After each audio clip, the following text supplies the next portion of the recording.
Hello friends, welcome to ones. നമ്മളിപ്പോൾ വന്നിരിക്കുന്നത് എന്തിനാന്ന് വെച്ച് കഴിഞ്ഞാൽ 2023 ജൂണിൽ നടന്ന KSEBയുടെ അസിസ്റ്റന്റ് എഞ്ചിനീയർ എക്സാമിന്റെ ഷോർട്ട് ലിസ്റ്റ് ഏതാണ്ട് പബ്ലിഷ് ചെയ്യാനായിട്ടുണ്ട്.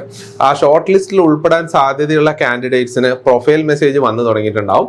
പ്രൊഫൈൽ മെസ്സേജിൽ പ്രധാനമായിട്ട് പറയുന്നത് കുറച്ച് ഡോക്യുമെന്റ്സ് അപ്ലോഡ് ചെയ്യാൻ വേണ്ടിയിട്ടാണ്. അപ്പോൾ നമ്മുടെ KSEB അസിസ്റ്റന്റ് എഞ്ചിനീയർ എക്സാമിന്റെ കാറ്റഗറി നമ്പർ എന്ന് പറയുന്നത് ഇതാണ്, 439/2022. എക്സാം നടന്നത് 2023 ജൂണിലാണ്. അപ്പോൾ ആ എക്സാം അറ്റൻഡ് ചെയ്ത കാൻഡിഡേറ്റ്സ്, ഷോർട്ട് ലിസ്റ്റിൽ വരാൻ സാധ്യതയുള്ള കാൻഡിഡേറ്റ്സിനാണ് പ്രൊഫൈൽ മെസ്സേജ് പ്രൊഫൈലിൽ ഉണ്ടാവും. ആ പ്രൊഫൈൽ മെസ്സേജിൽ പറഞ്ഞിരിക്കുന്നത് കുറച്ച് ഡോക്യുമെന്റ്സ് അപ്ലോഡ് ചെയ്യണം. ആ ഡോക്യുമെന്റ് അപ്ലോഡ് ചെയ്യേണ്ട ലാസ്റ്റ് ഡേറ്റ് എന്ന് പറയുന്നത് 1/1/2024, അതായത് ജനുവരി 1-ന് 2024 ജനുവരി 1-ന് മുമ്പായിട്ട് നമ്മൾ ആ ഡോക്യുമെന്റ്സ് ഒക്കെ അപ്ലോഡ് ചെയ്ത് വെക്കണം. ഏതൊക്കെ ഡോക്യുമെന്റ്സ് ആണ് അപ്ലോഡ് ചെയ്യേണ്ടത് എന്നാണ് നമ്മളിപ്പോൾ പറയാൻ പോകുന്നത്. അതിൽ ഫസ്റ്റ് വരുന്നത് document to prove identity prove ചെയ്യാൻ വേണ്ടിയിട്ടുള്ള ഒരു ഡോക്യുമെന്റ് അപ്ലോഡ് ചെയ്യാൻ പറഞ്ഞിട്ടുണ്ട്. പ്രിഫറബിളി ആധാർ ആണ് PSC പ്രിഫർ ചെയ്യുന്നത്. അപ്പോൾ നമ്മുടെ ആധാർ ഡോക്യുമെന്റിന്റെ സ്കാൻഡ് കോപ്പി നമ്മൾ അപ്ലോഡ് ചെയ്യണം. എത്ര സൈസിൽ അപ്ലോഡ് ചെയ്യണം എന്നൊക്കെ നിങ്ങൾക്ക് PSC സൈറ്റിൽ നോക്കിക്കഴിഞ്ഞാൽ നിങ്ങൾക്ക് കാണാൻ പറ്റും. അത് കഴിഞ്ഞ് കഴിഞ്ഞാൽ പിന്നെ വരുന്നത് ഡേറ്റ് ഓഫ് ബർത്ത് പ്രൂവ് ചെയ്യാനുള്ള ഒരു ഡോക്യുമെന്റ് ആണ്.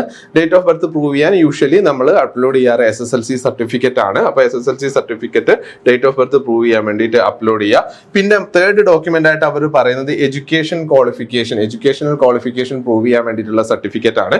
എഡ്യൂക്കേഷണൽ ക്വാളിഫിക്കേഷൻ എന്ന് പറഞ്ഞാൽ നമുക്കറിയാം, എക്സാമിന് അസിസ്റ്റന്റ് എഞ്ചിനീയർ എക്സാമിന്റെ ബേസിക് ക്വാളിഫിക്കേഷൻ എന്ന് പറയുന്നത് BTech ആയിരുന്നു. BTechന് ഇലക്ട്രിക്കൽ ആൻഡ് ഇലക്ട്രോണിക്സ് എഞ്ചിനീയറിംഗ് ആയിരുന്നു. അപ്പോൾ ഇലക്ട്രിക്കൽ എഞ്ചിനീയറിംഗ് ഉള്ളവർക്കും ഇലക്ട്രിക്കൽ ആൻഡ് ഇലക്ട്രോണിക്സ് എഞ്ചിനീയറിംഗ് ഉള്ളവർക്കും ആയിരുന്നു എക്സാം അപ്ലൈ ചെയ്യാൻ പറ്റിയിരുന്നത്. അപ്പോൾ അവരെന്ത് ചെയ്യണം, അവരുടെ BTech certificate educational qualification prove ചെയ്യാൻ വേണ്ടിയിട്ട് അപ്ലോഡ് ചെയ്യണം. ഡിഗ്രി സർട്ടിഫിക്കറ്റും മാർക്ക് ലിസ്റ്റും അതിന്റെ കൂട്ടത്തിൽ അപ്ലോഡ് ചെയ്യണം. അപ്പോൾ മാത്രമേ നമ്മുടെ എഡ്യൂക്കേഷണൽ പ്രൂവ് ചെയ്യാൻ പറ്റത്തുള്ളൂ. പിന്നെ നെക്സ്റ്റ് വരുന്നത് നോൺ ക്രീമി ലെയർ സർട്ടിഫിക്കറ്റ്, അതായത് OBC നോൺ ക്രീമി ലെയർ വിഭാഗത്തിൽപ്പെട്ട കാൻഡിഡേറ്റ്സ് എന്ത് ചെയ്യണം, non creamy layer certificate upload ചെയ്യണം. അത് non creamy layer certificate issue ചെയ്യുന്നത് 16/11/2021 ശേഷം ഇഷ്യൂ ചെയ്ത സർട്ടിഫിക്കറ്റ് ആയിരിക്കണം ഉദ്യോഗാർത്ഥികൾ അപ്ലോഡ് ചെയ്യേണ്ടത്. അതിന് മുമ്പ് വാങ്ങിയിട്ടുള്ള സർട്ടിഫിക്കറ്റ് ആണെങ്കിൽ നിങ്ങൾ വീണ്ടും പുതിയ സർട്ടിഫിക്കറ്റ് അപ്ലൈ ചെയ്തിട്ട് ആ സർട്ടിഫിക്കറ്റ് വേണം അപ്ലോഡ് ചെയ്യാൻ. അതൊരു ഡേറ്റ് പ്രത്യേകമായിട്ട് സ്പെസിഫൈ ചെയ്ത് പറഞ്ഞിട്ടുണ്ട്. അപ്പോൾ ഈ ഡേറ്റിന് മുമ്പ് ഇഷ്യൂ ചെയ്ത സർട്ടിഫിക്കറ്റ് ആണെങ്കിൽ അത് അപ്ലോഡ് ചെയ്യരുത്. അതിന് വാലിഡിറ്റി ഉണ്ടായിരിക്കുന്നതല്ല. പിന്നെ വരുന്നത് കമ്മ്യൂണിറ്റി സർട്ടിഫിക്കറ്റ്. SC ST കാറ്റഗറിയിൽപ്പെട്ട കാൻഡിഡേറ്റ്സ് ആണെങ്കിൽ കമ്മ്യൂണിറ്റി സർട്ടിഫിക്കറ്റ് അപ്ലോഡ് ചെയ്യണം. ആ കമ്മ്യൂണിറ്റി സർട്ടിഫിക്കറ്റും ഇഷ്യൂ ചെയ്തിട്ടുണ്ടാവേണ്ടത് 16/11/2019 ശേഷമായിരിക്കണം. അതിന് മുമ്പ് ഇഷ്യൂ ചെയ്തിട്ടുള്ള കമ്മ്യൂണിറ്റി സർട്ടിഫിക്കറ്റിന് വാലിഡിറ്റി ഉണ്ടായിരിക്കുന്നതല്ല. അപ്പൊ നിങ്ങൾ എല്ലാവരും അപ്ലോഡ് ചെയ്യുന്നതിന് മുമ്പായിട്ട് ഈ സർട്ടിഫിക്കറ്റ് ഇഷ്യൂ ചെയ്ത ഡേറ്റ് നോക്കണം. അപ്പൊ ഈ സ്പെസിഫൈ ചെയ്ത ഡേറ്റിന് മുമ്പാണെങ്കിൽ നിങ്ങൾ പുതിയ സർട്ടിഫിക്കറ്റിന് നിങ്ങൾ എന്തായാലും അപ്ലൈ ചെയ്തിട്ട് ആ പുതിയ സർട്ടിഫിക്കറ്റ് വേണം അപ്ലോഡ് ചെയ്യാൻ. പിന്നെ വരുന്നത് EWS സർട്ടിഫിക്കറ്റ്, എക്കണോമിക്കലി വീക്കർ സെഷനിൽ പെട്ട കാൻഡിഡേറ്റ്സിന് അവരാണ് ഈ economical weaker EWS certificate upload ചെയ്യേണ്ടത്. EWS സർട്ടിഫിക്കറ്റ് ഇഷ്യൂ ചെയ്തിരിക്കേണ്ടത് 16/11/2021 ശേഷമായിരിക്കണം. അതിന് മുമ്പ് ഇഷ്യൂ ചെയ്തിട്ടുള്ള സർട്ടിഫിക്കറ്റ് അപ്ലിക്കബിൾ അല്ല.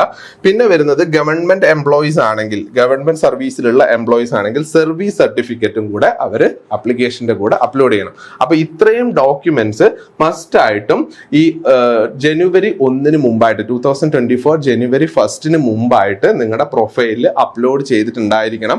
അങ്ങനെ അപ്ലോഡ് ചെയ്യാത്ത ആൾക്കാരെ ഷോർട്ട് ലിസ്റ്റിൽ പരിഗണിക്കുന്നതല്ല, അവരെ ഷോർട്ട് ലിസ്റ്റിൽ നിന്ന് ഒഴിവാക്കി കളയും.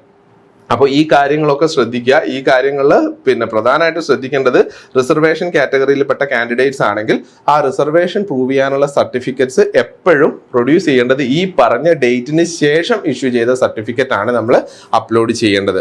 അപ്പോൾ ഇത് കൂടാതെ ഒരു കാര്യം കൂടി ഇതിൻ്റെ അകത്ത് അപ്ലോഡ് ചെയ്യാനുണ്ട്. അതായത് ഒരു ഡിക്ലറേഷൻ ഫോം അപ്ലോഡ് ചെയ്യാനുണ്ട്. ഡിക്ലറേഷൻ ഫോമിന്റെ ഫോമാറ്റ് ഇതാണ്. ഈ ഫോമാറ്റിലുള്ള സർട്ടിഫിക്കറ്റ് നിങ്ങൾക്ക് PSC സൈറ്റിൽ നിന്ന് ഡൗൺലോഡ് ചെയ്തെടുക്കാൻ പറ്റും. ആ ഫോമാറ്റിൽ നിങ്ങളുടെ പേര്, പേരും അഡ്രസ്സും ഏജും എഴുതിയിട്ട് signature, name, register number, place, date ഒക്കെ ഫില്ല് ചെയ്തിട്ട് നിങ്ങൾ എന്ത് ചെയ്യുക, അത് സ്കാൻ ചെയ്തിട്ട് നിങ്ങൾ വീണ്ടും എന്ത് ചെയ്യാം, ഈ സർട്ടിഫിക്കറ്റ് നിങ്ങളുടെ പ്രൊഫൈലിൽ അപ്ലോഡ് ചെയ്യണം. അപ്പൊ ഇത്രയും കാര്യങ്ങൾ നിങ്ങൾ മറക്കാതെ എത്രയും പെട്ടെന്ന് ചെയ്യുക. പിന്നെ ഷോർട്ട് ലിസ്റ്റിൽ ഉൾപ്പെടാൻ സാധ്യതയുള്ള വിദ്യാർത്ഥികൾക്കാണ് സാധാരണ പ്രൊഫൈൽ മെസ്സേജ് വരിക. അപ്പൊ അവർ അപ്ലോഡ് ചെയ്ത് കഴിഞ്ഞാൽ അവർക്ക് ഷോർട്ട് ലിസ്റ്റിൽ ഉണ്ടാവാൻ ചാൻസ് ഉണ്ട്. ഷോർട്ട് ലിസ്റ്റ് വന്നു കഴിഞ്ഞാൽ ഉടനെ ഇന്റർവ്യൂ ഡേറ്റ് പ്രതീക്ഷിക്കാം. അപ്പൊ ഇന്റർവ്യൂ ഡേറ്റ് വരുന്നതിനനുസരിച്ച് നമ്മൾ എന്ത് ചെയ്യുക, ഇന്റർവ്യൂവിന് പ്രിപ്പറേഷൻ ഇപ്പോഴേ സ്റ്റാർട്ട് ചെയ്യുക. അപ്പൊ നമുക്ക് ഇന്റർവ്യൂവിനും കൂടെ നമ്മൾ നന്നായിട്ട് പ്രിപ്പയർ ചെയ്ത് കഴിഞ്ഞാൽ നമുക്ക് നല്ലൊരു റാങ്ക് നമുക്ക് ഇതിൻ്റെ അകത്ത് കിട്ടാൻ വേണ്ടി സാധിക്കും. ഓക്കെ, അപ്പോൾ ഇത്രയും കാര്യങ്ങൾ ഡിസ്കസ് ചെയ്യാൻ വേണ്ടിയിട്ടാണ് ഈ സെഷൻ നമ്മൾ കണ്ടക്ട് ചെയ്തത്. Okay, thanks for watching. By.